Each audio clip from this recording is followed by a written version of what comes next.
Allora, buonasera, iniziamo il primo TAIUS della stagione dell'anno accademico 2017-2018.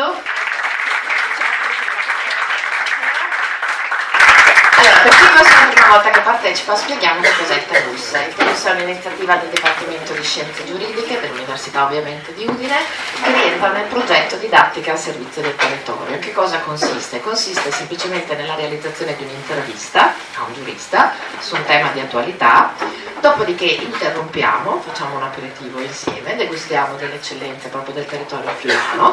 Stasera assaggeremo i vini della tenuta Stella, quindi prima ve li presenteranno prima dell'interruzione, dopodiché riprendiamo un pochino l'intervista cercando di conoscere meglio il nostro ospite, il nostro giurista anche sul piano personale, quindi cerchiamo di avvicinarvi un pochino non solo al mondo del diritto, ma anche ovviamente alla conoscenza delle persone che poi operano in questo campo. Ora, per prima cosa devo innanzitutto ricordare che tutto questo lo possiamo fare grazie ai fondi del piano strategico del Dipartimento, lo devo dire, grazie al nostro direttore generale che ci finanzia, perché altrimenti non riusciremo a farlo. Ora, iniziamo subito con i saluti, chiamerei Sara Rosso che ci ospita qui in questa cornice veramente molto bella. In giurisprudenza, quindi è un nostro, vuol dire prodotto, giusto Sara? Sì, un vostro prodotto. Allora, buonasera a tutte e buonasera a tutti. Per me in realtà speravo che non mi si introducesse così, perché benissimo, ottimo, quando dico appunto sono laureata in giurisprudenza a Udine tutti mi guardano come oh che storia triste. Quindi sì, anche perché appunto a 18 anni, una volta proprio in fase di diploma di laurea, mi hanno chiesto che cosa farai nel futuro e io sicuramente non diventerò avvocato, non studierò giurisprudenza e non lavorerò nella libreria di mio padre. Laureata in giurisprudenza e titolare di una libreria, quindi detto questo comunque è un grandissimo onore avervi qua. E appunto perché fate parte della mia storia ed è molto bello vedere come la mia storia passata si sta intrecciando questa sera con la mia storia presente, quindi devo ringraziare Silvia Bolognini ma soprattutto anche Laura Montanari che appunto ha fatto da tramite portandovi qua, quindi buona serata e è imbarazzante vedere tanti professori che girano, devo dire la verità, faccio finta di nulla. Sono in una fase rilassata adesso. Buona serata. Grazie Sara, poi magari la ospiteremo anche a si racconta una nuova prospettiva. Adesso invece devo passare la parola al presidente della sezione ELCHSA di Udine, che è Gabriele Franco, e devo ringraziarlo per due motivi. Il primo motivo è che ELSA collabora con noi all'organizzazione del TAIUS, quindi ci sono anche molti studenti dell'ELSA che poi interverranno in maniera attiva proprio nella seconda parte del TAIUS, ma lo devo ringraziare anche perché è bravissimo a fare divulgazione, è stata una cosa eccezionale, cioè ha fatto girare la notizia di questo TAIUS in una maniera incredibile, per cui lo ringraziamo veramente tanto. Grazie a lei. Allora, i ringraziamenti io li prendo e inoltre al resto del direttivo di ELSA perché è sempre un lavoro corale. ELSA, lo sapete, gli studenti lo sanno, è un'associazione di studenti di giurisprudenza internazionale, ha sede a Udine da qualche anno e da quest'anno ci siamo un po' rafforzati e riuniti con una serie di iniziative che abbiamo già proposto, come il Gran Galli Universitari, per unire un po' anche l'associazionismo nel divertimento. Adesso siamo partner orgogliosi del TAIUS e inizieremo a proporre una serie di conferenze e incontri lungo tutto l'anno. Partiamo già il 7 novembre con una conferenza sull'eredità del Trattato di Campoformine, quindi di Napoleone, sulla giurisdizione e la giurisprudenza attuale. Noi comunque ringraziamo infinitamente la professoressa Bolognini e facciamo i complimenti e porto i complimenti di tutti perché lei si prodiga davvero in maniera incredibile per questo evento e il successo si vede. Ringrazio poi tutti i membri del direttivo perché abbiamo fatto un lavoro incredibile per il Galà, per questa iniziativa e per tutte le prossime iniziative. Approfitto per presentare la novità di quest'anno. Esatto, sì. Io glielo tengo è incredibile come capitano Marco. Presentiamo queste nuove magliette del TAIUS che andranno a identificare una specie di team TAIUS, una giuria, un insieme di studenti che lo spiegherà bene, una sorpresa della serata, sì, no name, e che avrà un ruolo molto particolare, un'idea made in Bolognini. Adesso vi sta facendo uno spoiler. Quindi ancora ringraziamenti e un ringraziamento vorrei anche dare la mano ma non so come. Grazie. Allora, adesso toccherebbe al Dipartimento dei Scienze Giuridiche. Allora, Gabriele Franco, tra le essere un bravissimo divulgatore, anche bravissimo ad anticipare delle cose, insomma, a mettere un po' la pulce nelle orecchie. E proprio sulla pagina Facebook di essa, se non ricordo male, ha anticipato che in questa edizione ci sarebbero state delle sorprese. Una la vediamo tra breve, vi dico qual è. La prima sorpresa però la faccio io. Okay, la faccio a una persona che proprio non sa che gliela sto per fare, mi tirerà degli accidenti, penso domani, incredibili, che è una delle due donne che condivide con me la fatica e il piacere dell'organizzazione dei Taius, che è la dottoressa Giuseppina D'Arrigo, che si guarda attorno, ma che vorrei qua vicino a noi, anche perché è innanzitutto il nostro punto di riferimento, perché è la responsabile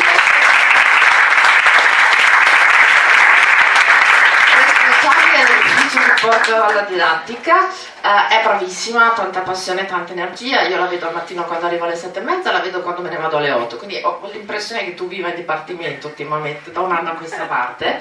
Allora faccio portare i saluti a lei, poi la ringrazio ancora per un'altra cosa. Stai ferma qua, non ti muovi, ok? Ti do il microfono e ti passo davanti perché purtroppo, anzi dietro.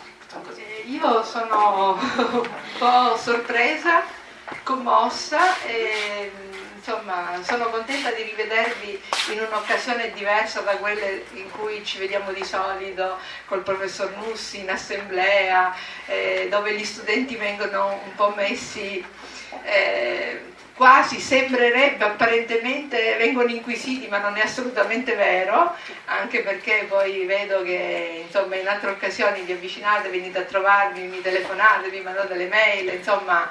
Ecco, credo di essere un punto di riferimento, sono contenta che siete tanti e che seguite questo evento, perché in realtà è tra quelle cose che un po' avvicinano l'ente, il dipartimento in questo caso e gli studenti, anche serve un po' come fidelizzazione abbassare un attimo le barriere. Con questo vi ringrazio ancora. Un attimo. Allora, adesso facciamo invece un calorosissimo applauso alla dottoressa D'Arrigo, perché abbiamo avuto da poco i dati ufficiali delle matricolazioni e con grande soddisfazione che vi diciamo che tutto il lavoro che abbiamo fatto l'anno scorso, io ero delegata alla didattica, poi ho dato le dimissioni a luglio, ma abbiamo lavorato praticamente insieme per un anno e ha dato i suoi frutti, perché siamo in crescita e anche bene. Per cui noi ti ringraziamo, fate un bel applauso perché siamo...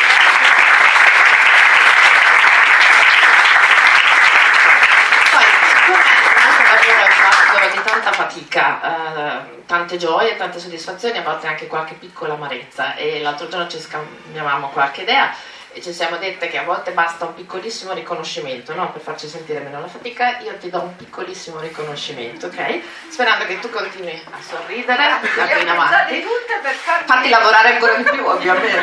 Poi si sa che sono così. Ok? Adesso ti lascio andare. Okay.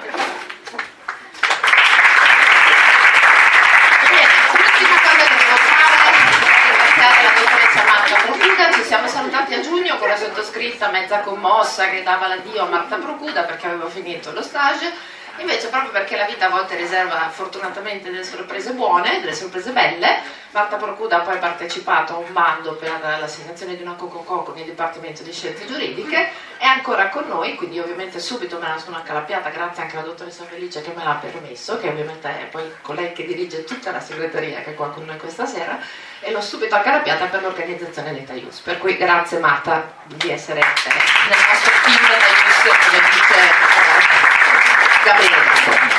Bene, direi che ci siamo, presentiamo solo qualche piccola sorpresa. Gabriele prima me lo ricordava. Quest'anno abbiamo deciso di adottare lo stesso format, ma con qualche adattamento. Cosa faremo? Inizieremo col presentare il nostro ospite, poi parleremo del tema che avete visto indicato sugli inviti e sulle locandine, quindi l'Europa, il diritto privato e noi.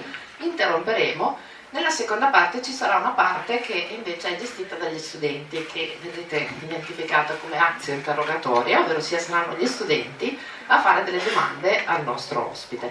Dopodiché, ahimè per Tommaso, partiremo con il gioco finale, la terza parte sarà gioco in cui gli faremo delle domande un pochino più personali per conoscerlo meglio. A questo punto inviterei Tommaso Lamassara a sedersi qua con noi, così ti presento e iniziamo.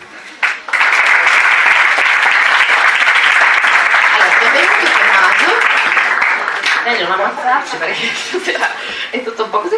Allora, Tommaso Dalla Massara l'avete letto, è professore ordinario di diritto romano nella facoltà, ex facoltà di giurisprudenza, perché non possiamo più dire facoltà, è diventata una parolaccia, e di diritto romano, dicevo, nell'Università di Verona. Non è solo ovviamente professore ordinario, è anche docente di istituzioni di diritto umano, di fondamenti del diritto privato europeo, di fondamenti e modelli queste sedie ci hanno inglobato nel diritto della vendita. E presentarvelo è un po' difficile per me, perché anche Tommaso, come tutti gli ospiti del Taius, nonostante la mia richiesta di ricevere un curriculum breve, cosa fanno gli ospiti del Taius? Riducono il carattere. Quindi in verità arrivano meno pagine di quelle che dovrebbero arrivare, ma sono un carattere 9, 10, tutto scritto fitto, quindi anche con Tommaso è un po' difficile. Io mi limito a dire le cose più importanti, anche perché poi forse i ragazzi riusciranno a far emergere altri tratti della tua carriera. Tommaso ha fatto una carriera accademica velocissima, in verità, si è prima laureato in giurisprudenza a Padova, dove ha conseguito anche il titolo di dottore di ricerca, dopodiché sei stato a sinistra di ricerca a Verona, però, sì, giusto? Dopodiché sei diventato professore associato a Verona, prima ricercatore a Padova, poi associato a Verona, e adesso sei ordinario a Verona. Ok. Tra l'altro in questo tu hai fatto anche qualche capatina a Udine, però. Sì. Lo dici tu perché dobbiamo passarci il microfono. In che anni, cara Paola Ziliotto, veniva a fare gli esami a Udine? 2001. Sì, più avanti forse. Sì. Intanto buonasera a tutti e grazie dell'invito. Ma venivo sicuramente a fare degli esami a Udine negli anni, secondo me, in cui ero ricercatore a Padova, quindi forse era 2002-2003, in quegli anni, e quindi stavo anche venendo qui ricordando quegli anni che erano molto divertenti, e ho dei bellissimi ricordi di Udine. Non li avranno gli studenti che hanno fatto gli esami di iscrizione di diritto romano, però in realtà sì, sono venuto in quegli anni a Udine. Poi ovviamente tu sei a Verona come professore ordinario, ma fai un sacco di cose, ho visto a Verona. Tra l'altro ti occupi di orientamento e tutorato, sì, adesso sei addirittura delegato direttore per le strategie occupazionali e l'orientamento, sei stato membro del CDA di ESU, l'ente regionale per il diritto allo studio, segui dottorati, 2 in verità dottorati. Noi ti abbiamo indicato come coordinatore vicario del dottorato di scienze giuridiche europee e internazionali, ma ne hai un altro internazionalizzato, lo vuoi dire tu? Allora, più esattamente, questo è un aspetto un po' specifico. Allora, il dottorato di ricerca ha subito una mutazione negli ultimi anni, per cui forse quello che hai letto è il coordinamento di un dottorato che era di diritto privato europeo, di rapporti patrimoniali, civili e commerciali. Purtroppo questa è la denominazione, non la posso fare più breve, che poi è stato reso un curriculum interno al dottorato del quale sono vicario, che si chiama Scienze Giuridiche Europee Internazionali. La sostanza è comunque che, diciamo così, il dottorato è nell'insieme improntato all'Europa e all'internazionalizzazione, e che io mi occupavo della parte privatistica di questo dottorato. Dopodiché c'era la parte pubblicistica e quella legata al diritto penale e dell'impresa. Tra l'altro il profilo dell'internazionalizzazione per la tua formazione è importantissimo, perché tu hai svolto molti periodi di ricerca all'estero, ma non solo, continui a... forse? Vabbè, questo non rileva, non è su di me questo. In ogni caso mantieni dei contatti con molte università straniere, ne ricordiamo alcune, tante sono tedesche, quindi le ricordo tutte, quelle tedesche, cioè Salisburgo, Heidelberg, Monaco di Baviera, Francoforte, Amburgo, poi hai contatti anche con Vienna, hai contatto con Parigi, la Sorbonne, cioè proprio scegli il meglio del meglio, Madrid. Ho detto Bayreuth, la mia amata Bayreuth, no, me la sono dimenticata. Anche Bayreuth, Shanghai addirittura, la New York University, quindi hai un sacco di contatti, ma ti conoscono in tutto il mondo in pratica. Malfamato.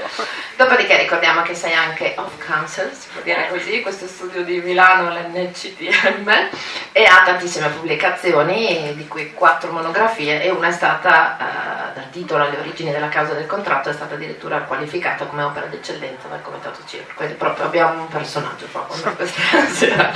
Allora, come voi sapete, dobbiamo chiedergli subito la prima domanda, insomma, che facciamo sempre ai nostri ospiti del Taius, è come mai a un certo punto hai deciso di iscriverti alla facoltà di giurisprudenza ai bei tempi, quando eravamo giovani. Ma noi invece prima ti chiediamo, alla luce del tuo curriculum, se dormi e quando dormi, perché è veramente impressionante la quantità di cose che riesci a fare. Io mi sono chiesta quando dormi. Adesso dormo poco solo perché ho una bambina piccola, per il resto dormivo benissimo. Quindi dormi anche, sì, vabbè, allora cominciamo con il chiederti come hai scelto di iscriverti a giurisprudenza e perché? Se devo dire la verità, forse per spirito di contrarietà. nel senso che non era la mia vocazione, in realtà. Nel senso che se avessi dovuto scegliere la cosa che veramente mi piaceva, non avrei scelto giurisprudenza con il cuore. Avrei scelto forse o filosofia o architettura, ma mi sembrava una cosa che potesse avere un suo fascino, quindi riconoscevo, e almeno al tempo passava per essere una roba seria. Non so se adesso sia meno presa seriamente, però al tempo sei sicuramente... Aspetta che ci arrivo, per me è ancora serio. Però al tempo sicuramente le cose che venivano percepite come fa una roba seria erano essenzialmente medicina, ingegneria, giurisprudenza. E quindi di queste tre giurisprudenza aveva secondo me un fascino particolare, ma poi secondo me andremo a parlarne, perché mi consentiva un approccio, diciamo così, della curiosità intellettuale un po' come era filosofia nelle mie aspettative. E al tempo stesso però ti poteva dare uno spessore, diciamo così, culturale e anche applicativo che la rendeva unica rispetto alle altre scelte. E quindi ho cominciato lì. Poi Quindi però, non ti sei pentito della scelta? No, non mi sono assolutamente pentito. E quindi consiglieresti a uno studente di iscriversi a giurisprudenza? Mi sentite lo stesso, però così almeno lasciamo il microfono al professor Della Massara, se no ogni volta... Come vuoi tu? Sì, alla fine lo consiglierei. Diciamo che non la consiglierei mai come scelta residuale, nel senso che se giurisprudenza in alcuni casi è una scelta residuale, nel senso che viene percepita, come si diceva 50 anni fa, quella che tutto sommato ti puoi barcamenare, ti lascia aperte le porte eccetera, in quel caso no, non credo che sia la scelta giusta da farsi. Se invece c'è qualche tipo di passione che nel mio caso non era scattato da prima, lo ripeto, non è che ho detto una bugia, davvero all'inizio io non è che ci credevo più di tanto, ci credevo nella misura in cui diciamo così, ho fatto quel ragionamento che vi ho in breve sintetizzato. Se invece poi scatta una motivazione positiva, e nel mio caso se, adesso mi ci fai pensare tu perché non ci ho più pensato da allora, sei qui per questo, però esatto, è un'autoanalisi freudiana, se ci devo pensare sicuramente non era scattata prima del secondo o terzo anno, poi mi è scattata invece questa cosa. Sì, sicuramente i primi 2 anni non è che li avessi vissuti tutti benissimo. Il primo sicuramente no, però attenzione, questo fa parte anche del mio bagaglio, cioè che io sono capitato in un anno veramente disgraziatissimo, cioè era un anno in cui a Padova eravamo 1492 matricole, me lo ricordo perché era come la data della scoperta d'America, 1492 matricole a Padova, vuol dire che in quest'aula, che molti di noi conoscono bene, la Ederle, eravamo una sorta di assembramento di pazzi trattati malissimo da questi professori che chiaramente non potevano gestire 1492 matricole, 1500 persone per una facoltà che era stata fino a pochi anni prima da, non lo so, forse 500, 600, ma forse 800 matricole. In ogni caso erano perché c'era il famoso effetto mani pulite, cioè c'è stato un picco di iscrizioni, io sono in matricolazione direi 93 se non ricordo male, e quindi negli anni 91, 92, 93, 94 la cosa è andata avanti credo fino al 95 e poi si è tranquillizzata, c'era stata un'impennata pazzesca di iscrizioni senza le strutture della facoltà che supportassero tutto questo. Esempio, gli sdoppiamenti delle cattedre per star, come dire, un po' al passo con le iscrizioni sono arrivati in ritardo, non sono arrivati immediatamente e quindi era una gestione difficilissima. Tutto questo perché abbiamo aperto una parentesi, ma era per dire che non è che da subito questo impatto mi fosse piaciuto tantissimo, poi mi sono appassionato in corso dopo. No, tu, ma questo è molto interessante perché finora tutti gli ospiti che abbiamo avuto a Taius, ai quali abbiamo rivolto la stessa domanda, tutti ci hanno detto che in verità non volevano fare giurisprudenza. Allora confermo, ci sono finiti un po' forzati, questo è veramente molto interessante. Senti, però tu nonostante insomma questo impatto, immagino allora la facoltà di giurisprudenza dell'Università di Padova che cosa potesse essere, perché giravano voci insomma abbastanza eloquenti, tu poi hai deciso di rimanere all'università perché poi hai deciso di fare dottorato di ricerca, di intraprendere la carriera accademica. Come hai maturato questa decisione? Allora lì incide molto Burdesi, incide molto Burdesi, nel senso che lei l'ha vista quella fase lì, nel senso che tu avevi terminato il dottorato, sì, e l'avevi fatto a Padova, sì, certo. No, certamente aveva inciso. Allora per me un fatto sintomatico era stato che forse terzo, quarto anno, qualcosa del genere, io avevo fatto un corso che non esiste più, forse a Padova esiste ancora, ma di sicuro se ne sono perse le tracce in tantissime altre sedi, che si chiamava Esegesi delle fonti del diritto romano. Ed era un esame che al tempo pareva assolutamente eversivo per il solo fatto che ti faceva fare una tesina, nel senso che non erano molti i corsi nei quali i professori mettevano a prova i ragazzi dicendo scrivi 20 pagine. E lì mi era piaciuto questo fatto di sentirmi motivato a, anziché diciamo così, riprodurre dati, a elaborare un mio pensiero andando a spulciare dei libri. La cosa mi era rimasta un po' nella testa, tant'è vero che poi quando si trattava di scegliere la tesi di laurea, ecco, io mi lasciavo, ma già allora anche adesso, in qualche modo colpire dalle personalità, ecco, la persona. Quindi c'era la materia sicuramente, ma c'era anche la persona. E io ricordo lucidamente di aver avuto in testa essenzialmente 3 opzioni. E sono nomi che voi forse avete conosciuto dai libri più che sicuramente non dal contatto diretto, in effetti, ora che ci penso. Avevo in testa il professor Attardi che insegnava processuale civile. Avevo in testa il professor Paladin che insegnava costituzionale, forse questo è un nome più noto di altri, e il professor Burdese che faceva istituzioni di diritto romano. Allora, il professor Attardi, che era un personaggio fantastico, uscito dall'Ottocento, con una sua eleganza, con un suo garbo, che studiava in questa stanza tutta di legno, con una luce fioca, bassa, aveva un quadernino, se ricordo bene, in cui aveva i titoli di tesi che voleva assegnare. Io entrai, chiesi il titolo che ipoteticamente poteva darmi e mi diede un'ipotesi di esecuzione civile, una cosa che mi faceva venire i brividi perché no, esecuzione civile è troppo. Chiesi di poterlo modificare e mi disse che era impossibile perché era il suo quadernino e non si poteva spostare l'ordine del quadernino. Quindi dissi, insomma, non è il massimo. Paladin era un personaggio che io avevo in qualche modo scelto perché il diritto costituzionale, prima vi parlavo degli sdoppiamenti, nel mio caso avrei dovuto farlo con un altro professore che si chiamava Bartolini, che passava per essere più semplice, o perlomeno erano gli anni in cui però dava il 18, ti ricordi? È molto interessante come lo mettiate in questi termini. Comunque, insomma, il professor Bartolini, in realtà io avevo fatto un cambio di corso per andare a fare l'esame, cioè ero a K e feci lo spostamento in LZ, che era l'altro corso, per fare l'esame con Paladin, perché era indubbiamente Paladin, cioè era già un nome notissimo, tant'è vero che nel momento in cui andai a parlare con lui della tesi, se ricordo bene, dopo poco divenne ministro, perché appunto c'era stato Tangentopoli, ministro chiamato da, se non faccio gaff, Ciampi direi, a comporre un governo che era per larga parte composto appunto di personalità non politiche che scendevano, come dire, ad assumere un ruolo, in quel caso di ministro delle politiche comunitarie, credo.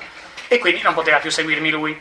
Quindi escluso Paladin per il fatto che non... Quindi scusami, tu sei arrivato al professor Burdese praticamente per esclusione? No, non per esclusione, ma perché di fatto all'interno di queste 3 personalità, poi arrivo a Burdese allora.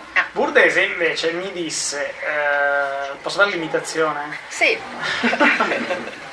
Dovrebbero studiare le servitù prediali. Io dico no, le servitù prediali, ma che anche questa è un'altra disgrazia di tema. Allora dico, mi piacerebbe fare qualcosa di più nell'ambito obbligazioni e contratti. Allora mi fa un tema difficile allora. Allora mi dice, contratti innominati. Contratti innominati, io non sapevo che al tempo era il suo cavallo di battaglia, perché effettivamente stava pubblicando in quegli anni ripetuti articoli sul tema della tutela dei contratti innominati, contratti atipici innominati nel diritto romano. Ed effettivamente era una tesi molto complicata, però mi ero divertito tantissimo a scrivere quella tesi. Evidentemente poi anche a lui era piaciuta e poi venne il dottorato di ricerca. Ma senti, qual è il più grande insegnamento che hai ricevuto dal professor Burdese, sul piano professionale e sul piano personale? Adesso non so se, come dire, metterla sul lato ironico, una sua frase era, sempre parlando come lui, serietà di intenti, che mi ricordo che disse anche al convegno in suo onore, quando alla fine gli chiesero la sintesi della tua...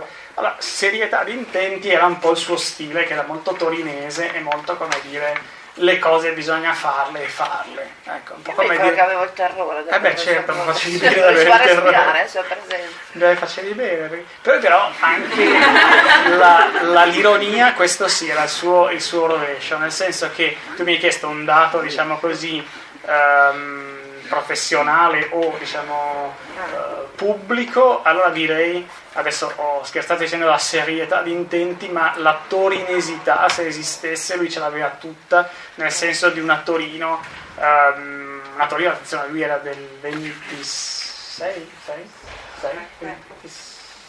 secondo me, comunque 27, sì.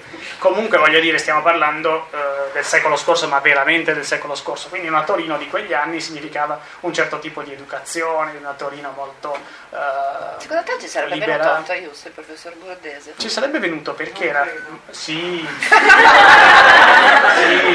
Apriamo un dibattito. Beh, in casa sua dovevi farlo. In casa sua, sì, in casa quindi sua. dovevo portarmi Sveva, Stefano, la in casa telecamera, sua, sì. tutto. Ah, ok. In casa sua con Rosalba, cioè con la moglie, allora Ok. sì. Ah, Sì, ok. sì, altrimenti qui no, in effetti. Senti, e sul piano personale? Ma te l'ho un po' detto, l'ironia sicuramente era una cosa che... Sì, l'ironia era un suo tratto personale che a me piaceva, nel senso che poi tanto lui aveva... Che un po' ce l'hai anche tu questa cosa. Mi fa piacere, nel senso che era un po'... Lui ce l'aveva sempre il gatto, ma era un po' un gattone, nel senso che poi preso sul lato... diciamo così riservato, amava la battuta e gli scappava anche la mezza cattiveria, la cosa insomma non così politicamente corretta come invece sul piano diciamo così pubblico. Ma ne senti la mancanza? Purtroppo il sì, professor Bordese è assolutamente mancato. sì, certo. Del 27 mi ho detto che... Vabbè, insomma, qui in sì, Friuli sì, si sì. va avanti parecchio, non so se legge ogni tanto. Sì, certo che mi manca, certo. Ok. Va bene. Allora, iniziamo adesso invece ad analizzare un pochino il titolo del nostro incontro, che è l'Europa e il diritto privato e noi. E Tommaso glielo abbiamo scelto perché Tommaso, tra le tante cose che fa, ovviamente scrive anche degli articoli più a carattere divulgativo forse, ma non troppo sì, secondo me, quello perché fanno sì, finta di essere a carattere divulgativo, però poi ci vedi dentro 2 o 3 cose che uno se non è attrezzato forse fa anche un po' fatica. E hai scritto questo articolo nel luglio giusto del 2017 su Across the Universe, in cui ti sei un pochino adirato perché hai letto evidentemente questa intervista. Sì, si percepisce che non ti è piaciuta tantissimo l'intervista del ministro degli interni tedesco, che introduce un po' questa riflessione sulla Leitkultur tedesca della Germania, identificandola in 2 caratteristiche principali. Vuoi dirlo tu? Così spiega tu perché sei arrivato a scrivere Allora, questo esiste articolo, lo sai meglio di questa me. rivista che si chiama Across the Universe, che è in realtà una rivista che in sé ha una diffusione soltanto online e in realtà gli ambienti, diciamo così, chic giuristi lo apprezzano perché è una di quelle riviste che vengono caricate su una piattaforma internazionale che si chiama Lexology, che noi in Italia conosciamo molto poco, ma che è una piattaforma che pubblica solo cose in inglese e che vengono molto consultate, ripeto, negli ambienti internazionali, molto Bruxelles, molto centro-nord Europa, molto insomma, credo anche Stati Uniti e questo Across the Universe ogni tanto mi chiede di dare un contributo e in quel caso, che sempre è di intonazione europea diciamo, e in quel caso mi era venuta voglia di dire qualcosa partendo da questa intervista che era stata pubblicata sulla Bild, quindi su un giornale molto popolare in Germania, non molto letto. Sì, ma anche voglio dire non un giornale di alta cultura, un giornale anzi quasi scandalistico tedesco. Ed era un'intervista nella quale questo ministro degli interni, che ha un cognome francese de Maizière ma è tedesco, si interroga su cosa fosse la Leitkultur, quindi traduciamo insieme la cultura trainante, diciamo così, in questo caso riferito alla Germania, e poi sullo sfondo anche, diciamo così, si intravedeva la dimensione europea, cioè quali fossero i dati che identificavano una certa cultura. Allora, il tema di cosa possa essere una Leitkultur in Germania è sicuramente un tema un po' tabù, è stato un tema molto tabù per lunghi anni, adesso diciamo così viene rivisitato e molto in chiave di che cosa siamo noi, in questo caso tedeschi, nella relazione con il grande tema dell'immigrazione, per esempio, perché insomma tutti ricordiamo come la Germania stessa abbia oscillato rispetto al tema dell'immigrazione, da un'iniziale chiusura a un'apertura che aveva commosso l'Europa nel momento in cui avevano addirittura accolto ricordate quando la Merkel diciamo così, disse si aprono le porte, e con sottofondo di inno europeo, inno alla gioia, i tedeschi andarono ad accoglierli, a Monaco ad accoglierli. Poi però dissero probabilmente così come dire non si riesce a gestire minimamente il fenomeno, perché era diventato ingestibile, quindi passo indietro. Insomma, questo tema ha scosso la Germania e ha innescato un dibattito sulla identità della cultura stessa tedesca. Ovviamente, ripeto, è stato un tema per lungo tempo tabù, perché che cos'è l'identità tedesca presto diventa anche, diciamo così, a cospetto delle altre identità nazionali europee, e quindi quando si parla di identità nazionale tedesca si rischia di evocare, diciamo così, il passato del Novecento, che ha segnato drammaticamente non solo la Germania ma il mondo intero, perché di fatto è vero quello che gli storici dicono, cioè dopo Auschwitz il mondo non è più la stessa cosa, nel senso che è veramente il tornante della storia, e lì era un'identità tedesca che si affermava, non c'è dubbio. Allora, toccare questo tema ha significato in Germania innescare un dibattito. Come se la sia giocata de Maizière è presto detto, dice sostanzialmente la democrazia, i diritti fondamentali, quindi tutto un versante politicamente corretto, niente di, diciamo così, politicamente a rischio. Però il vero motivo per il quale mi interessava quell'intervista era una identità culturale. Da che cosa è fatta? Cioè una identità, adesso il discorso della Germania ci può interessare fino a un certo punto, ma una identità, in questo caso diciamo europea, da che cosa è fatta? E mi aveva colpito. Mi piace perché stai anticipando le mie domande, quindi io infatti, faccio girare i cartoncini. Mettiamo via questi fogliettini gialli. Tranquillo, no, vai pure tranquillo. Se vuoi faccio finta di farti fare No, fai pure, vai, e va benissimo. Mi torna in mente una cosa che lì non c'è neanche nell'intervista di Across the Universe, ma nell'intervento su Across the Universe, ma mi torna in mente il fatto che nella testa da un sacco di anni avevo un'intervista che aveva rilasciato forse al Sole 24 Ore, qualcosa di genere, Trichet, che era stato in BCE, direi 2 mandati prima di Mario Draghi probabilmente, e diceva, anche lui si interroga, che cos'è l'Europa? E lui diceva, tra le varie cose, l'Europa è Shakespeare, Dante e diritto romano. Quindi tu sarai risaltata sulla Ma colpisce che un banchiere centrale ti dica che cos'è l'Europa: Dante, Shakespeare e diritto romano.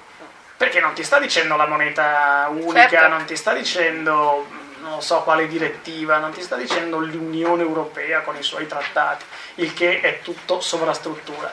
Ti sta dicendo che cos'è l'identità e ti sta dicendo Dante, Shakespeare e diritto romano. Cioè è un gioco, perché è un puro gioco, ma che funziona molto bene se tu vai all'estero, ma veramente molto all'estero. Prima citavi Shanghai, per esempio, fatto con una cultura altra e totalmente altra, quale può essere quella cinese, di dire come sintetizzi quello che sei. Cioè se tu dici chi sono io Silvia Bolognini, chi sono io XYZ, e un cinese ti chiede che cosa sei tu europeo, e la domanda ti spiazza. Come te lo riassumo in 2 parole?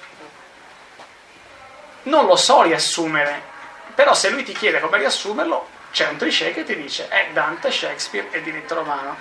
E in ogni caso tutto questo poi lo puoi fare come gioco di fronte all'antico gioco della identificazione, quindi se vuoi veramente filosofia pura è che cos'è il bicchiere, cioè è Aristotele, è l'essenza delle cose. E questo gioco del che cos'è l'identità mi ha fatto pensare che il diritto è un fattore di identità fortissimo di una cultura, cioè di provare a ribaltare un po' la prospettiva che spesso abbiamo, cioè non tanto di dire che cosa giuridicamente ci accomuna, ai francesi, ai tedeschi, agli spagnoli, eccetera, ma provare a ribaltare e dire: ma il diritto fa una certa identità, cioè è fattore di identità.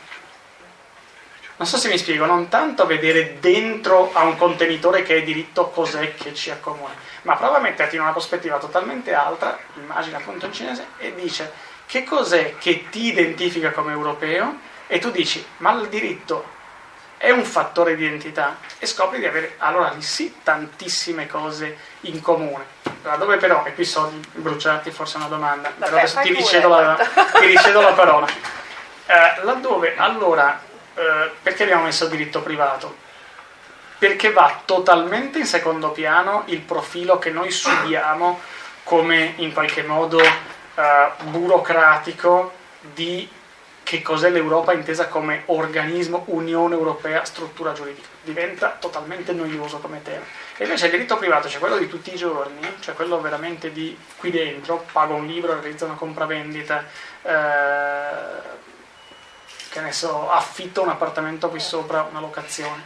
Questo diventa un gioco a dire: ma abbiamo 10 idee, 20 idee, andate avanti e si arriva a X idee che sono veramente di base e per gli altri non sono affatto scontate. Ma Cioè, quindi fammi capire se ho capito bene quello che scrivi nell'articolo e quello che stai dicendo adesso. Tu in buona sostanza contesti un po' l'impostazione di questo ministro tedesco, perché se non ho capito male ritieni ormai un po' superato il discorso dell'identità della Leitkultur di una singola nazione. Dovremmo iniziare a ragionare in termini europei, quindi qual è, se vogliamo, la cultura guida dell'Europa, okay. Dell'Europa, non dell'Unione Europea ma dell'Europa.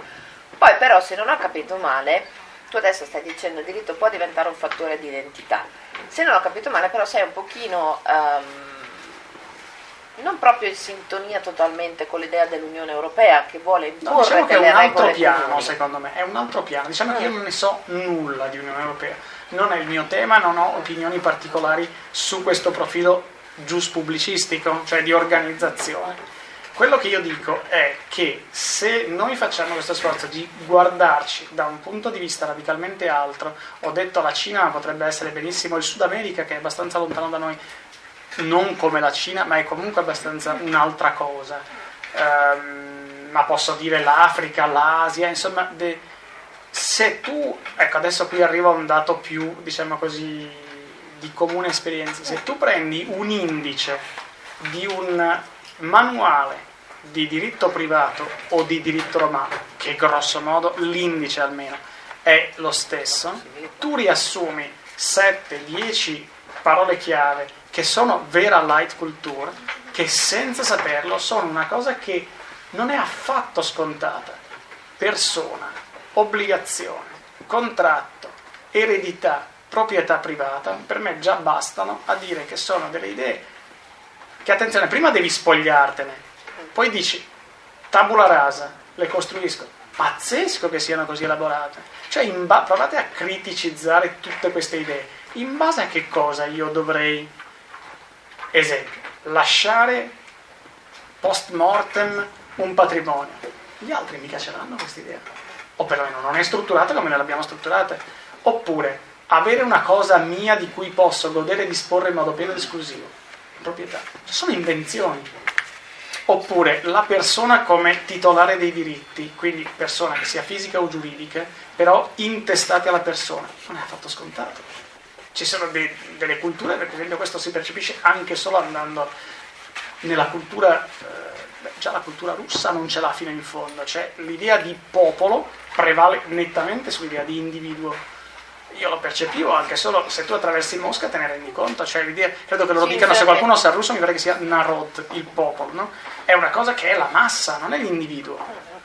L'individuo non rileva come caput, come soggetto di diritti, quanto invece l'idea di popolo. Insomma, proprietà, obbligazione, perché ed in base a che cosa diamo per scontato che tu devi essere legato giuridicamente ad un altro sulla base di certe fonti e in modo particolare all'idea antica quanto al diritto romano davvero, per cui pacta sunt servanda, quindi stai alla parola data e l'accordo è vincolante. Scusate, in base a cosa?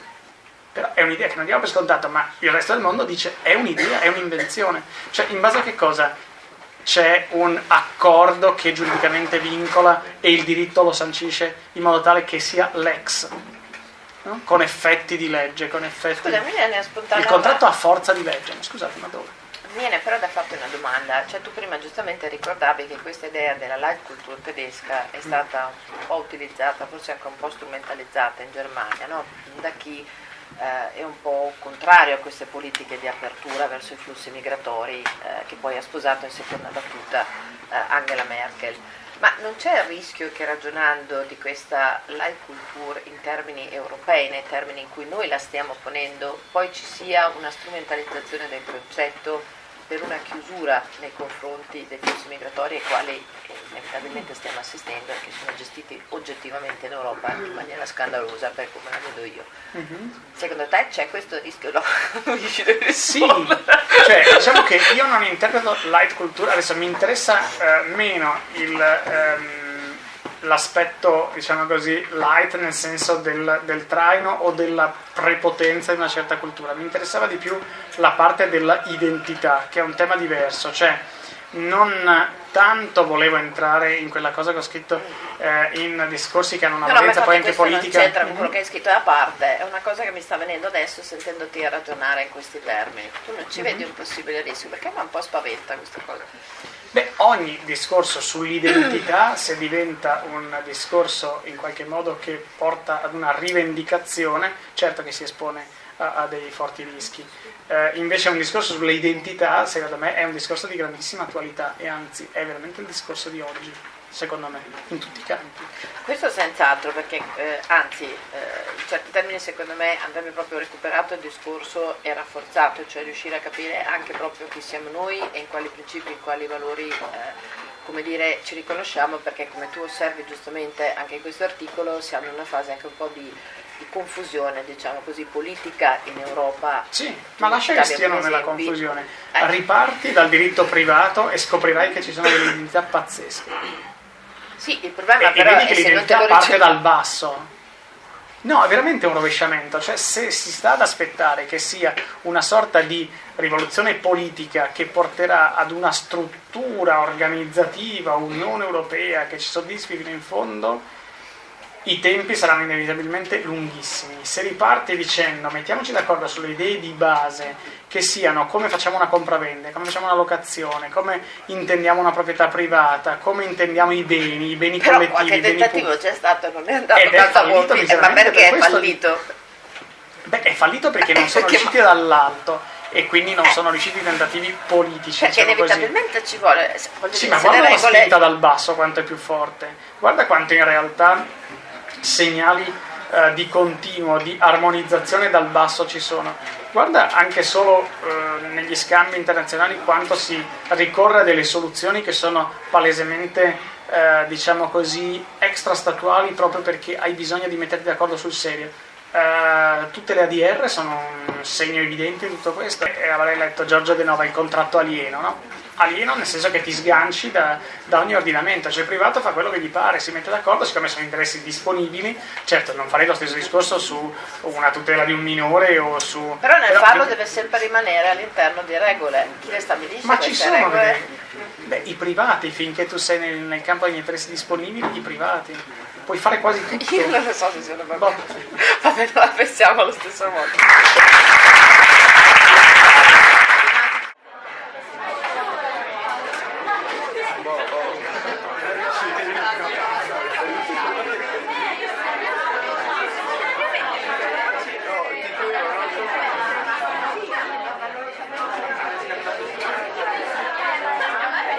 Allora, ricominciamo con la seconda parte, la parte un pochino più rilassata, un pochino più distesa, e incominciamo con l'azio interrogatoria, quindi con le domande che in verità fanno gli studenti. Allora, ce ne sono diverse, io li presento man mano che ti fanno le domande, ti lascio il microfono e tu rispondi. Devo chiedere agli studenti di fare quello che faccio io, cioè di urlare il più possibile in modo che vi sentano fino al fondo, perché purtroppo abbiamo un microfono solo, ok? A te? Intanto faccio notare che l'acqua è completamente inutile su questa tavola, nel senso che è lì decorativa, ma non ha nessuno qui. Marci all'inizio naturalmente. Allora, la prima che inizia è Cristina Cecconi, che tra l'altro è anche lei del Brois. Buonasera. Del direttivo in verità. Buonasera professore. Io vorrei porle una domanda riguardo al suo ruolo come docente presso la scuola di specializzazione per le professioni legali dell'Università di Verona e di Treviso. Quali sono in generale appunto i requisiti per potervi accedere e quali le finalità e gli obiettivi che poi appunto vengono offerte agli studenti iscritti? Allora, le scuole di professioni legali sono una invenzione di una decina d'anni fa circa, o forse anche qualcosa di più, che dovevano essere un tramite tra la formazione universitaria e l'innesto verso le professioni appunto legali, quindi magistratura, notariato, avvocatura. Devo dire che attualmente lo scenario è il seguente: il 90%, sto andando a spanne, degli studenti della SPL, Scuola di Professioni Legali, vuole fare la magistratura, perché tendenzialmente i notai hanno i loro canali attraverso i quali fare addestramento, diciamo così, per l'esame notarile. Gli avvocati ugualmente non scelgono la SPL, che oltretutto è probabilmente sovrastimata rispetto all'esame di avvocato, perché dura 2 anni la scuola di professioni legali e tendenzialmente con la pratica più un qualche tipo di corso dà l'accesso al concorso di magistratura. Le preselezioni c'erano ma non ci sono più. Okay, per frequentarla basta che siano laureati in giurisprudenza, laureati in giurisprudenza, magistrale. dopodiché c'è una selezione all'ingresso ma che non è diabolica. Devo dire che la SPL di Verona Trento è effettivamente una scuola di professioni legali molto molto gettonata, diciamo così, nel senso che abbiamo tanti studenti di tante parti d'Italia perché è molto organizzata, molto efficiente. Non tutte sono così. La seconda domanda la fa invece Mattia Mirolo. Buonasera professore. Può stare anche comodo, però diamoci una informalità. Mi hanno insegnato ad alzarmi. Sì, adesso però dovrei alzarmi anch'io, perché io sono per le cose paritarie, nel senso che anche quando ci si dà la mano, allora mi alzo anch'io quando sono in piedi. Le faccio una domanda in quanto coordinatore vicario del corso di dottorato. Il dottorato, studiare dopo i 5 anni di giurisprudenza. Perché? La domanda è amplifica. Cosa può dare adesso come adesso? Di più? Come può essere un quid pluris? Anche qui potremmo fare un ciclo di conferenze, io e hai Silvia tempo. Bolognini insieme. Allora, il dottorato di ricerca era un tempo l'accesso all'università, nel senso che era il canale di accesso rispetto alla carriera universitaria. Torniamo allora alla scenetta che abbiamo fatto prima con Burdese, eccetera, eccetera. A quei tempi sì. Oggi devo dire che oggettivamente per accedere a un concorso di ricercatore il dottorato di ricerca è un requisito imprescindibile, ma non ti garantisce nulla, nel senso che non è che il titolo di PhD, dottore di ricerca, oggi ti dà un accesso sicuro al mondo dell'accademia. E per fortuna aggiungo anche, nel senso che altrimenti saremmo assolutamente, come dire, avremmo un ricercatore a ogni angolo, nel senso che sono tantissimi quelli che di fatto poi hanno il titolo di dottore di ricerca. Quindi io dico... Sì, rispetto a quando lo facevamo rispetto i al numeri, tempo, esatto, sono cresciuti cambiati moltissimo. parecchio. Allora, il titolo di dottore di ricerca è imprescindibile se uno vuole puntare all'università e se uno ci crede lo deve fare, nel senso che per me è stato un triennio bellissimo. È stato un triennio bellissimo perché tra l'altro, oltre a tutte le altre implicazioni scientifiche eccetera, è stato un triennio nel quale io ho girato e conosciuto dopo ho conosciuto anche la Bolognini, ma dopo no, mi è piaciuto perché era un modo per essere itinerante, nel senso che il mio tempo era consorziata la mia sede con Bologna, Firenze, Milano Statale, fatemi pensare, Genova e tante altre, e quindi le lezioni si tenevano in tour in queste varie sedi, quindi tu ti sentivi veramente un ricercatore, ti sentivi già in nuce un ricercatore che si sentiva a casa già anche solo in tutte queste sedi. Era un'esperienza bellissima, quindi avevi anche solo uscire dalla singola tua sede per avere accanto a te un ragazzo di Genova, uno di Firenze, uno di Milano Statale, eccetera eccetera, era cambiare vita. Quindi è una bellissima esperienza. Poi che dia accesso alla carriera accademica, sì, però statisticamente credo per 1 su 50, sì, grosso modo saremo lì. Quindi bisogna saperlo. Quindi è un percorso di studi, di approfondimento, di accrescimento culturale, esperienziale, eccetera. Poi ognuno se la deve saper giocare nella maniera migliore. La terza domanda la fa Laura Stornello. Io intanto bevo perché così Sì, rispondo bevi. meglio. Però...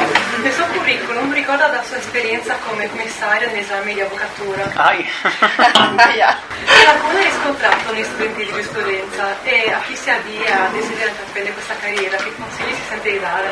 Allora, io ho fatto il commissario all'esame di avvocato nel credo 2006 in Corte d'Appello di Venezia e al tempo già si scambiavano le corti d'appello, cioè in sostanza noi correggevamo gli iscritti della Corte d'Appello di Bari, in quel caso in estrazione, e poi invece soltanto agli orali avevamo Corte d'Appello di Venezia. Allora, degli iscritti, posso fare delle raccomandazioni quanto mai banali? 1, scrivete con grafia leggibile perché nessuno vi leggerà mai se non scrivete bene. 2, questo è già più serio, imparate a scrivere bene, nel senso di, in questo caso non la grafia, ma l'italiano e la correttezza, perché il giurista deve anche saper scrivere, anzi, il giurista deve saper scrivere tout court, nel senso che faccia il magistrato, l'avvocato, il notaio o che stia in azienda, però bene o male ragazzi si lavora con l'italiano o con l'inglese o col tedesco o quello che è, però si deve saper scrivere, non si può essere approssimativi.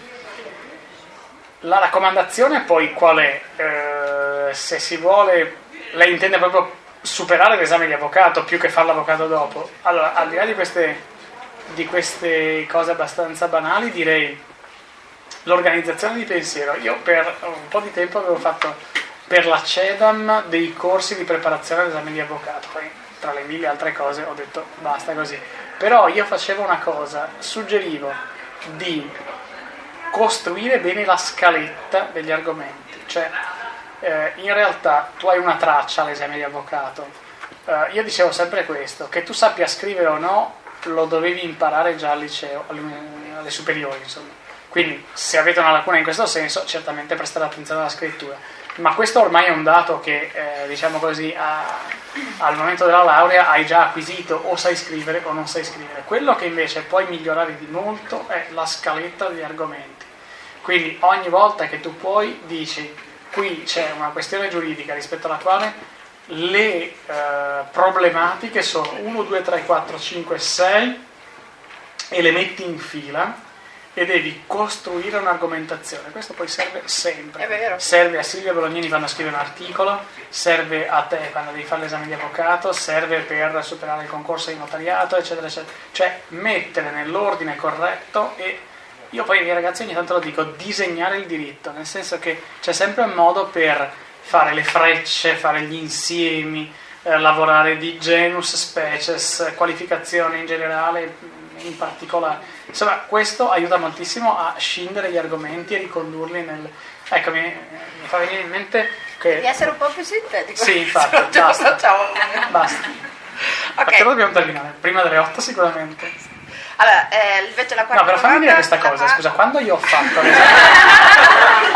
ho fatto l'esame di avvocato invece, quindi non da commissario, ma quando l'ho fatto l'esame di avvocato, io ho avuto dei momenti di panico di avere l'annullamento della mia prova. Perché? Perché? Perché io, proprio perché già al tempo avevo questa deformazione mentale, avevo una traccia molto molto estesa, perché era sulla responsabilità medica, in cui si poteva ricostruire la responsabilità del medico e dell'azienda ospedaliera. Tu sei pazzo a farlo, Aspetta che finisco fare le cose. così. No, ma era quello che ha dato il ministero, non è che l'ho scelto io. Ma potevi scegliere L'altro era due una di noia solito. pazzesca. E poi c'era l'imputabilità sul fronte contrattuale ed extracontrattuale, da contatto sociale, se avete studiato queste cose, oppure extracontrattuale. E io, per organizzare bene la scaletta, avevo fatto tutta una, in tedesco sarebbe una Gliederung, con A, A1, A1B, A1 alfa, Ti avrei bocciato subito la possibilità di commissione. Poi mi hanno detto, ma guarda che è un segno di riconoscibilità, che tu hai fatto tutta sta solfa di 1, È vero. 1, 2, 3, 4, 5, alfa, beta, gamma, eccetera. Invece gli esaminatori che in quel caso non scambiavano perché erano ancora tutto Corte d'Appello di Venezia, mi facevano un sacco di complimenti, una traccia bellissima, uno scritto bellissimo, perché avevo chiarezza, no? Nel senso che si seguiva molto bene, altrimenti tu continui a dover saltare tra la contrattuale, l'extracontrattuale, il medico, l'azienda, non si capiva niente. Ok, possiamo andare avanti. La quarta domanda la fa Silvia Sbait. Buonasera, la mia domanda era in merito agli sbocchi occupazionali con la carriera, a seguito dell'intraprendere la carriera di giurisprudenza, possa portarti a fare, al di là quindi dell'ambito dell'avvocatura o della magistratura, altri sbocchi che non siano prettamente né sul territorio italiano ma anche orientati all'estero. Quindi quelli che possono essere, quella che può essere una futura carriera da intraprendere nell'ambito internazionale o in ambito europeo, che sia. Insomma, fai il delegato agli sbocchi occupazionali, all'orientamento in uscita. Sì, però attenzione, cosa intendiamo allora? Nel senso che carriere internazionali, sì, perché è difficilissima questa cosa qui. Sì, intanto bevo, dai, tu parla che io bevo. Le carriere internazionali cosa si intende? Allora la carriera diplomatica, queste cose qui, poi tutto il resto è un mondo talmente vasto, quello dell'internazionalizzazione in senso lato di concorsi, carriere, Bruxelles, che adesso farei fatica a fare una sintesi. Chiedo scusa, ho dimenticato di ricordare che sia Silvia, sia Mattia, sia Laura, sia Cristina sono tutti dell'ESA e tra l'altro penso proprio del direttivo dell'ESA, tutti e quattro.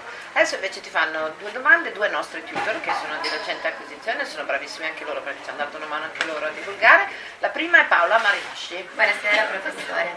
Allora, dal suo curriculum risulta che nel giugno 2013 lei abbia collaborato con la Commissione Giustizia presso la Camera dei Deputati per la predisposizione di due proposte di legge, una riguardante la lite temeraria ex articolo 96 del Codice di procedura civile e l'altra in tema di termini di prescrizione delle garanzie connesse alla cessione di partecipazioni sociali. Però tralasciando i temi in realtà vorrei chiederle come ci si sente da giurista a rivestire in realtà il ruolo opposto, sia quello del registratore, che tipo di esperienza è stata? La premessa che ovviamente nessuna di queste due, come al solito in Italia, è diventata legge, quindi è stato è stato divertentissimo quanto inutile come in tutti questi casi. Allora, che dire? Allora, è stato divertente tutta la fase preliminare in cui ovviamente ciascuno di quel gruppetto di lavoro, eravamo 5-6 persone, era pieno di entusiasmo nel dire ma no, correggi, cambia la virgola, modifica, eccetera, eccetera. Avevamo in quel caso un parlamentare che era veramente competente e tecnico e che stava, mi ricordo, telefonate anche tardi la sera, a dire no, adesso correggiamo, sistemiamo la virgola, eccetera. Quindi anche lì non si deve generalizzare, quel parlamentare era veramente molto competente, molto tecnico. Non è così per tutti, nel senso che altri invece non seguivano minimamente dal punto di vista tecnico, o naturalmente quel parlamentare era avvocato e aveva una competenza giuridica specifica. È stato molto divertente, io sono in audizione in commissione una volta ed è scontato dire che 2/3 dormivano, il terzo che seguiva però seguiva veramente, quindi anche lì le generalizzazioni sono difficili. Hai un tempo limitatissimo, quindi devi velocissimo raccontare tutto di quella proposta, la illustri e poi finisce in un cassetto la registrazione e poi più delle volte vai in audizione. Io non è minimamente non so se già quando ci sei andato tu adesso si va a spese proprie, no? Certo, divertentissimo, ti paghi il treno, ti paghi tutto, è vero? Tutto sì, tu stai facendo un favore a loro in verità, no? Perché stai dando, è vero, è l'unico caso nel quale non c'è nessuna forma di rimborso. Zero. Sì. Grazie. Devi sentirti onorato tu. L'altra domanda te la fa Giuditta Toscani, altra tutor. Buonasera professore. Allora, noi sappiamo che c'è un Dalla Massara che scrive per il Corriere della Sera. Non è un caso di omonimia. No. Beh, scrive è eccessivo. Allora ho fatto una serie di editoriali perché un giorno era venuto il vice direttore, per la verità, delle edizioni del Nord-Est, Corriere del Veneto, quindi stiamo parlando. Noi leggiamo questo. Esatto, sì. Ma infatti non ho detto che siamo Nord-Est, siamo accomunati dal Nord-Est, le tristi sorti recenti del Nord-Est. E parlando di tutt'altro a un certo punto mi dice ma io non ho capito niente di questa storia delle banche venete, perché c'era la faccenda che erano appena finite in LCA quindi fallimento sostanzialmente, liquidazione coatta amministrativa. E mi dice, io non ho capito niente di quello che succede ai processi che sono in corso.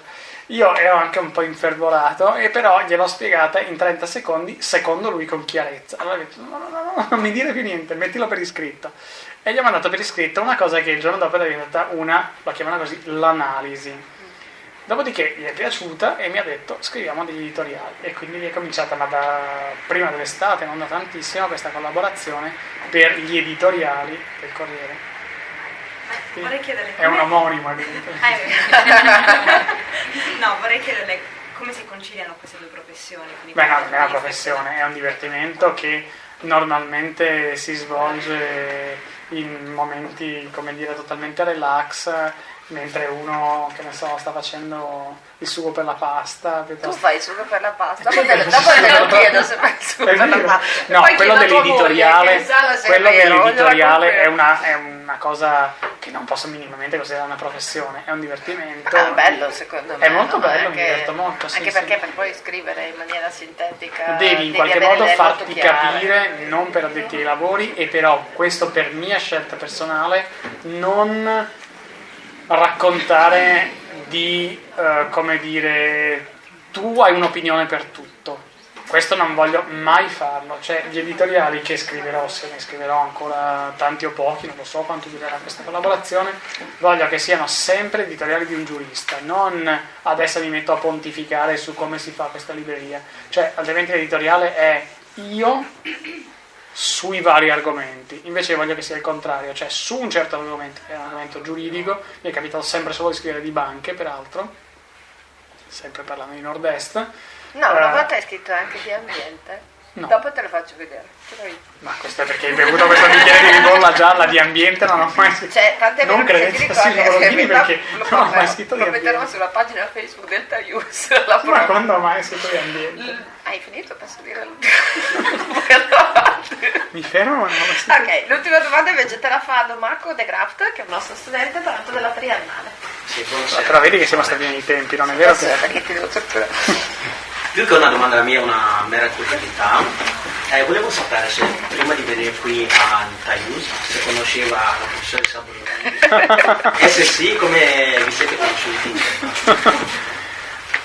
Allora, adesso voglio vedere se te lo ricordi. No, non sono sicuro di Io invece ricordarmelo. me lo ricordo Allora, benissimo. Sicuramente la illustre professoressa Bolognini era a Padova negli anni in cui io stesso ero a Padova, ma ad Amburgo allora. Un pochino. Allora, sicuramente quando ho conosciuto meglio la professoressa Bolognini era... Non mi hai conosciuto prima, mi hai conosciuto... Allora, soltanto al... poi ti ricordi come ti siamo conosciuti? No, assolutamente no. Lo ricordo io. Allora, sicuramente al Max Planck di Amburgo, vedi che ti ricordi? Io ero uno spaesato dottorando di ricerca, direi, sì, o assegnista di ricerca. No, eri già dottorando. avanti tu. Okay. Ero già ordinario. No, non eri già ordinario, però non eri No. dottorando di ricerca, secondo me. Forse forse avevo di concluso il Verona. dottorato di ricerca ed ero ad Amburgo al Max Planck, perché appunto, parlando di diritto privato europeo, no, adesso è scomparsa la slide, ero andato dal luminare che si chiama Reinhard Zimmermann a fare un periodo di un mese, credo in quel caso, al Max Planck di Amburgo. E quindi, come al solito, io ero partito senza, diciamo così, amici, parenti, eccetera, eccetera, dall'Italia. Ero partito e basta. E normalmente al Max Planck non c'erano italiani, c'erano pochissimi italiani. E lì credo di aver... Allora, le cose stanno così. Tommaso dalla Diamo il Massara io non mi ricordo niente, quasi sempre. Allora, Tommaso dalla Massara ed io lavoravamo in verità entrambi già a Padova, e tra l'altro nello stesso stabile, sullo stesso piano, solo che i due dipartimenti avevano due porte di accesso differenti. La professoressa Bolognini è, come al solito, imprecisa, perché non erano dipartimenti ma si chiamavano al tempo istituti. No, si chiama... Hai ragione, scusa. Si chiamavano istituti, allora, ha ragione Tommaso dalla Massara. E ci siamo conosciuti però ad Amburgo. In verità io ho avuto proprio un ingresso travolgente nella vita di Tommaso dalla Massara, perché l'ho proprio travolto fisicamente, nel senso che dovevo avere accesso anche a delle postazioni di lavoro. Poi, se ti ricordi, c'era la porta alla quale si poteva passare solo con una tessera magnetica che cambiavano i colori in base a quanto importante eri, no? Perché potevi avere accesso a stanze diverse in base al colore della tessera. E io dovevo arrivare nella sala dove c'erano gli ultimi numeri delle riviste. Ti ricordi che c'era una saletta a parte? Nulla, ovviamente. E siccome io facevo già allora una cosa che faccio anche adesso, ahimè, e gli studenti lo sanno perché ogni tanto mi vedono, leggevo delle fotocopie che avevo in mano. Io cammino leggendo, a volte sono fotocopie, libri, il cellulare, queste cose qua. E ho tenuto le fotocopie nella mano sinistra, nella mano destra ho tenuto la tessera. Dovevo passarla però nel lettore magnetico sulla sinistra, quindi ho dato le spalle alla porta. Lui era dietro la porta, io gli ho scaraventato questa porta che è abbastanza pesante all'osso, e lui, che l'avete visto com'è, elegantissimo nei modi, proprio cortese, porino. Poi, visto che io mi scusavo, è stato insomma abbastanza clemente, non mi ha mandato al diavolo in malo modo. Ma la cosa più divertente è che avremmo parlato, penso, i primi 10 minuti in lingua tedesca. 10 minuti non ce la faccio a leggere. Sì, ce la fai a parlare in tedesco 10 minuti, fino a quando lui mi ha chiesto giustamente con chi io collaborassi, insomma da dove quale fosse la mia provenienza. Io ho detto il professor Chan a Padova, e abbiamo scoperto che lavoravamo sullo stesso piano. Questo non ti ricordi niente, ma meglio così. Allora così, però poi sicuramente poi dobbiamo passare al gioco. Gioco. No, vai avanti. No, stavo dicendo che comunque sicuramente poi era stata Padova la sede nella quale si sono rivisti, perché appunto lei, brillante allievo del professor Chan, era venuta da Ferrara a Padova negli anni in cui il professor Chan era arrivato, appunto, era ritornato a Padova dopo 2001, perché ad Amburgo eravamo nel 2004, primavera esatto, 2004, tanti anni fa. Cioè, anche tanti chili fa, perché io ero magrissima, allora ma andiamo oltre. Adesso passiamo invece alla terza fase, che è la fase del gioco, in cui facciamo delle domande un po' così, devo tremare. Allora no, alcune sono classiche, le facciamo a tutti, alcune sono personalizzate. Okay? Sono queste seconde che sono andate meno. Allora, la prima domanda che ti facciamo è di dirci qual è il tratto principale del tuo carattere. Devono essere botta e risposta, se no non finiamo. Che domanda è? Tu rispondi, poi io decidiamo la mia infinita bontà. La tua? No, sto scherzando, non lo so. Non lo so quale sia il tratto del mio carattere, la curiosità. La curiosità. Qual è la qualità che apprezzi di più in un uomo, inteso come essere di sesso maschile? Che si chiama questionario di Marzurlata. Tu rispondi. Senti, sei l'ottavo ospite del Taius e nessuno ha mai rotto le scatole. Ma non c'è un nono, perché quando scopro la domanda che fai non ce ne trovi un nono. Cosa mi hai chiesto? Il maschile. Qual è il tratto? Ma non è difficile. No, mi stavo concentrando un sacco perché mi hai fatto bere. Allora, qual è la qualità che apprezzi di più in un uomo, inteso come essere di sesso maschile, che dovrebbe già farti capire che la prossima... Dai, il senso dell'amicizia. Che cosa intendi per senso dell'amicizia? Il senso della cordialità, ecco, di un bicchiere di vino e una pacca sulla spalla, quell'idea che siamo amici. Ok, e quello che preferisci, qual è la qualità che apprezzi di più invece in una donna? Essere di sesso femminile è la stessa cosa, perché scusa, si potrebbe applicare in entrambi i casi, non vedo il problema. Beh, certo, ciascuna delle doti, diciamo così. Vabbè, dici. Forse l'ironia è quello che ho detto prima, sì. Che cosa apprezzi di più nei tuoi amici? Torni alla domanda di prima, scusa. Ma non è vero, io posso apprezzare una cosa e non essere di sesso maschile o femminile anche se non è mio amico. Cosa vuol dire? Ci potrebbe essere una persona di cui apprezzo l'ironia, ma non è mia amica, è semplicemente un conoscente.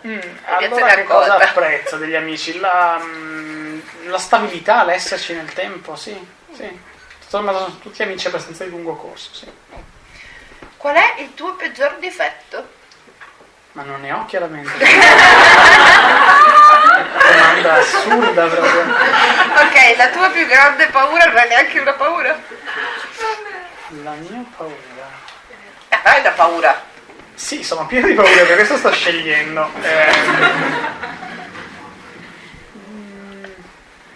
Di annoiarmi. Senti, ci vuoi spiegare come mai, se uno digita il tuo nome e cognome su Google, la prima domanda che compare è se sei sposato o no? Sarà lei che me la domanda, non so. Sei maritoso? Che se la domanda non lo so, no. Senti, hai dei passatempi? Perché abbiamo letto il tuo curriculum, ce lo siamo letto tutti, lo sappiamo a memoria, fai un sacco di cose. Fai qualcosa che non abbia a che vedere con il diritto? Per esempio, fai ancora scherma, no? No, basta. Niente, Però è una basta. cosa che mi spiace un sacco di non fare, sì. Ma cosa È vero, fai? non è che l'ho fatto per molto tempo, purtroppo. Sarebbe stato molto bello continuare. Ma fai qualcos'altro o no? Sono te detto che faccio i sughi prima. Tu fai il sugo della pasta. Faccio un sacco di Senti, ma sughi. una E sono cosa da- specialista di riciclo degli avanzi, ma questo sarebbe un altro incontro di Taius che facciamo. Come utilizzare gli avanzi del frigorifero? Ma veramente possiamo fare Sei un snob? corso? Cosa? L'hai mai visto Ho una ga- tuta da ginnastica? Ad esempio? Io non ti ho mai visto tutta da ginnastica. Conosco da 13 anni, non ti ho mai visto tutta da ginnastica. All'università intendi con No, in Borghese? generale non ti ho Con mai Borghese visto. quando mi hanno operato di appendicite, sono venuta una volta con la tuta da ginnastica perché avevo il taglio dell'appendicite esattamente. Beh, sulla- vedi, quindi l'hai messa. Sì. Senti, tu sei diventato da poco papà, come ti ha cambiato la paternità?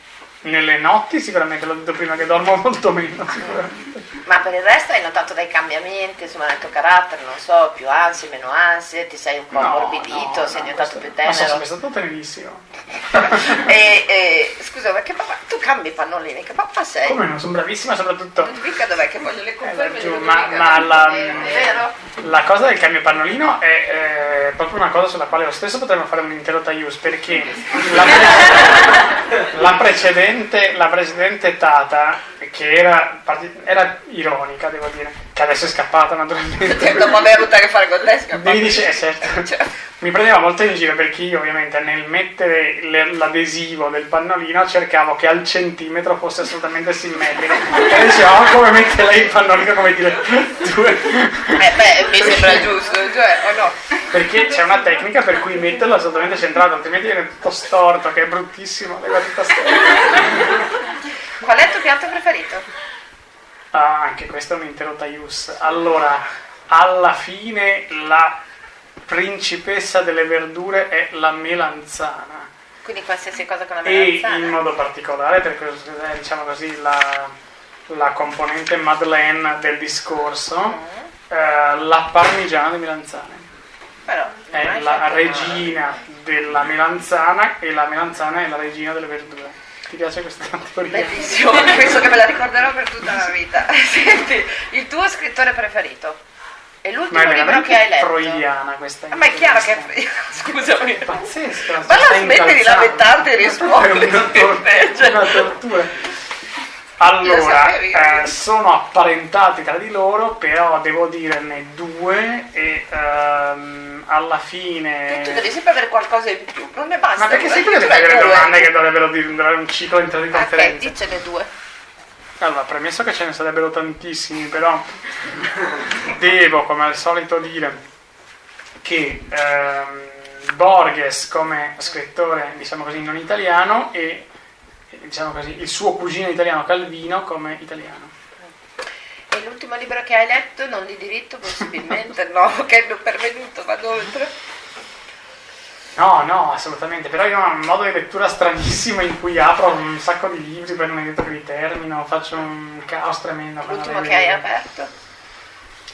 Allora, insomma, varie cose che ho sul tavolo, devo dire che... Ma io leggo delle cose che sono piombo assoluto. Non avevamo dubbi su questo. E quindi... No, e quindi cosa ho aperto sul tavolo? Ho una cosa di Agamben che sicuramente lo conoscete, Giorgio Agamben? No. Sicuramente vale la pena di leggere. Ne ha scritti molti molto snelli ultimamente, però ecco, vabbè, invece che dirvi quello che sto leggendo come singolo libricino, vi dico, perché allora in parte si ricollega al discorso che abbiamo giuridico. capito che non stai leggendo un libro poi. Non c'è bisogno che ci La settimana enigmistica. Che cos'è che ti fa adirare? Quando è che perdi proprio le stappe? Se le perdi, perché non te di più. No, cosa le che perdo ti fa spesso adirare? e la cosa che più di tutto mi fa adirare è perdere tempo. Perdere tempo, bella risposta. Il tuo motto, ce l'hai un motto? No, non ce l'ho, però Ma non è vero, ne hai è scritto uno quello 2 sere di... fa. O, Ne hai scritto 1 2 sere fa, nella vita? Si semina e si raccoglie. Questo è un Io ti ho scritto questo? Sì, poi ho l'email. Non mi ricordo nulla di quello che dicevo. Ma sapete cosa gli avete? Allora, da questa sera sarà nella vita si semina e si raccoglie. È bello, secondo me. No, per un agrarista, poi scusami. Cosa stupenda. Pensavo te lo ricordassi, per quello te l'ho È bello, chiesto. da questa sera sarà nella vita si semina e si raccoglie. Ok. Per una combinazione strana, non saprei dirti com'è, perché questa domanda l'ho presa da internet, quindi non ho capito bene come diventi improvvisamente l'uomo più potente e puoi fare 3 cose. Che cosa fai? Sondran è terrificante. Perché l'ho detto, ti ha spaventato prima mio marito. Ti ha messo in guardia. Sono veramente terrorizzato. Sono l'uomo più potente E puoi fare 3 cose. Puoi farle anche per te, non è detto che tu debba farle per forza per gli altri. No, vabbè, per me diventa una cosa molto egoistica, non so, 3 cose nella vita in cui... Melanzane parmigiana per tutti i tutti. giorni per tutti. Somministrazione. Allora, farei viaggiare la gente, perché secondo me viaggiando si impara un sacco e spessissimo veramente l'ignoranza e tanti limiti dipendono dal fatto che non si è guardato quello che fanno gli altri, quindi farei viaggiare tantissimo. Sai che c'è un detto dalle mie parti, non ho delle parti precise. Esatto, infatti quali sono le parti? Nella parte del ferrarese in cui abitato a Ferrara, loro dicono conta più viaggiare che leggere, quindi conta più viaggiare del leggere. Scusami. Sì, non lo so se siano Poi 3, adesso comunque abbiamo questa ribolleggiata in circolo. Ma infatti questo aiuta tantissimo a tirare fuori anche il motto della vita e cose che però secondo me sì, sarebbero tutte cose collegate a questo, cioè all'idea che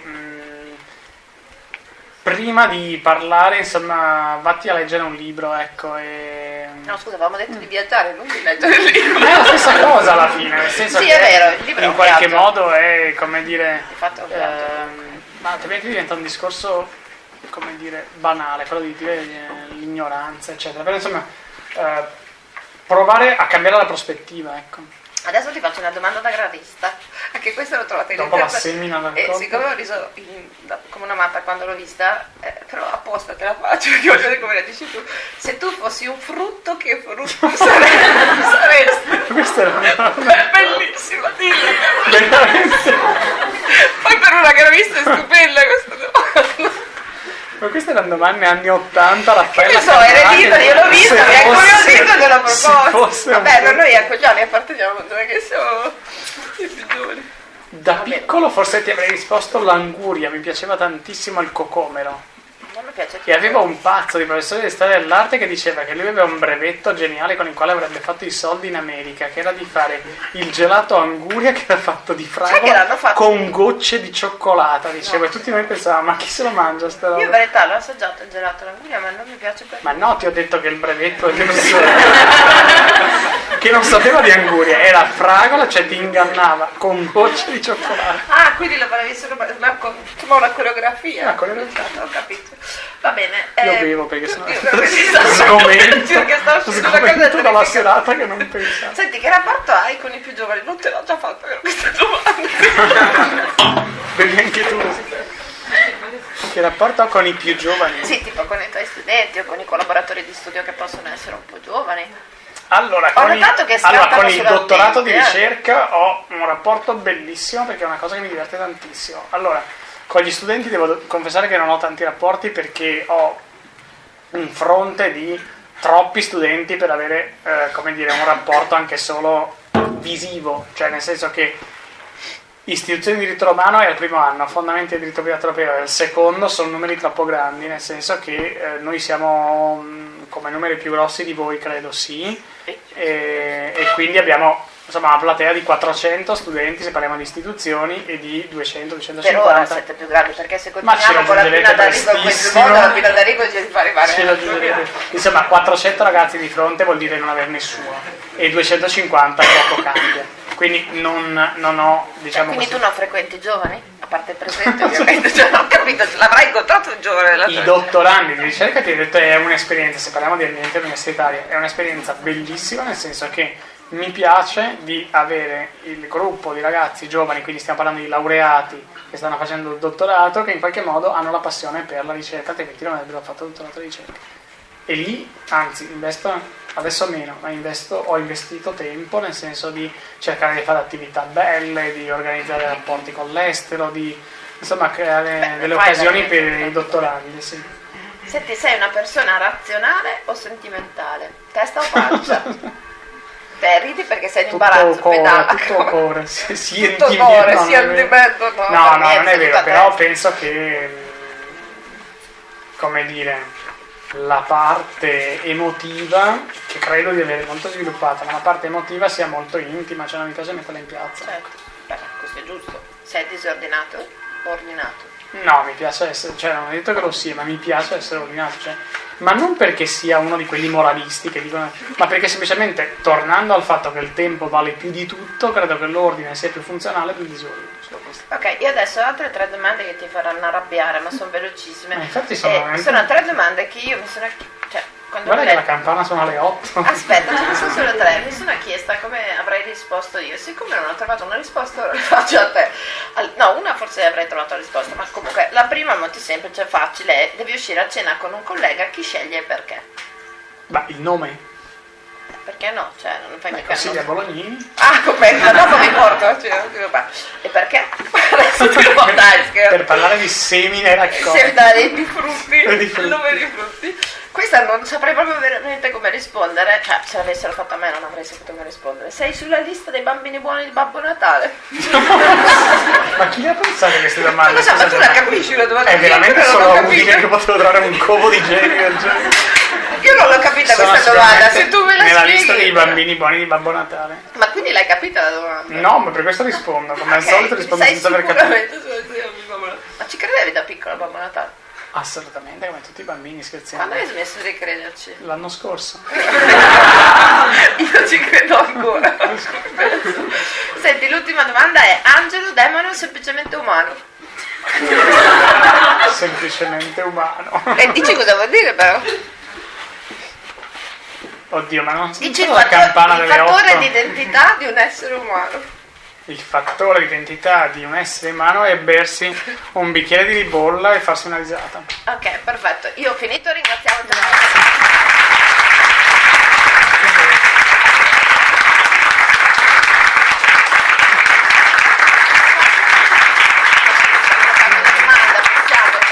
Vediamo se qualcuno vuole fare qualcosa. C'è qualcun altro che vuole chiedergli, oltre che frutto è, che ortaggio è, oppure che vuole fare una domanda o lo liberiamo? Ok, lo liberiamo, direi così liberiamo anche voi ragazzi. Allora io vi ringrazio tanto di essere stati qui con noi fino alla fine, vi do appuntamento per il prossimo Taius che è il 29 novembre con lo scrittore Antonello Loreto, che è autore della favola di Sid e di un'altra scelta. Grazie mille ragazzi, buona serata.